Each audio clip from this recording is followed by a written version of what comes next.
আমি কিরকম ভাবে বেঁচে আছি তুই এসে দেখে যা নিখিলেশ।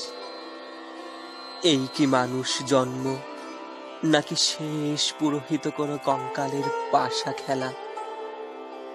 প্রতি সন্ধে বেলা আমার বুকের মধ্যে হাওয়া ঘুরে ওঠে, হৃদয়কে অবহেলা করে রক্ত। আমি মানুষের পায়ের কাছে কুকুর হয়ে বসে থাকি তার ভেতরের কুকুরটাকে দেখব বলে।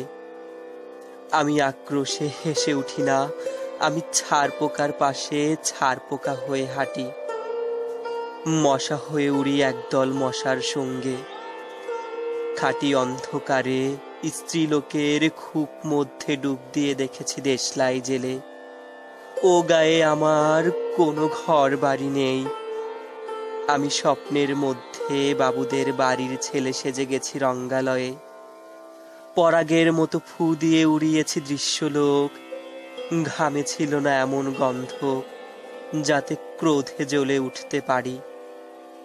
নিখিলেশ, তুই একে কি বলবি? আমি শোবার ঘরে নিজের দুই হাত পেরেকে বিধে দেখতে চেয়েছিলাম যিশুর কষ্ট খুব বেশি ছিল কিনা। আমি ফুলের পাশে ফুল হয়ে ফুটে দেখেছি তাকে ভালোবাসতে পারি কিনা। আমি কপাল থেকে ঘামের মতন মুছে নিয়েছি পিতামহের নাম।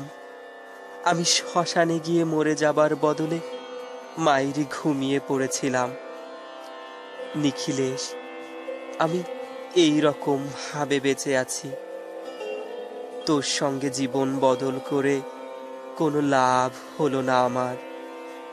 একই নদীর তরঙ্গে ছেলেবেলার মতো ডুবসাঁতার, অথবা চশমা বদলের মতো কয়েক মিনিট আলোড়ন, অথবা গভীর রাত্রে সঙ্গমরত দম্পতির পায়ে শুয়ে পুনরায় জন্ম ভিক্ষা। কেননা সময় নেই।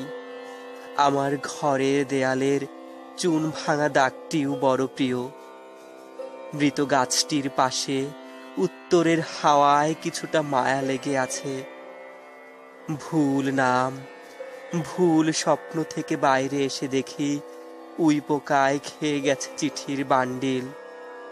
তবুও অক্লেশে হলুদকে হলুদ বলে ডাকতে পারি। আমি সর্বস্ব বন্ধক দিয়ে একবার একটি মুহূর্ত চেয়েছিলাম, একটি ব্যক্তিগত 0 আওয়ার। ইচ্ছে ছিল না জানাবার এই বিশেষ কথাটা তোকে। তবু ক্রমশই বেশি করে আসে শীত। রাত্রে এরকম জল তেষ্টা আর কখনো পেত না।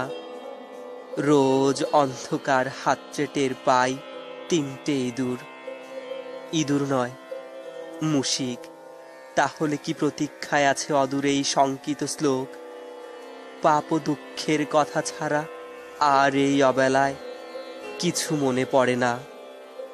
আমার পূজা ও নারী হত্যার ভেতরে বেজে ওঠে সাইরেন।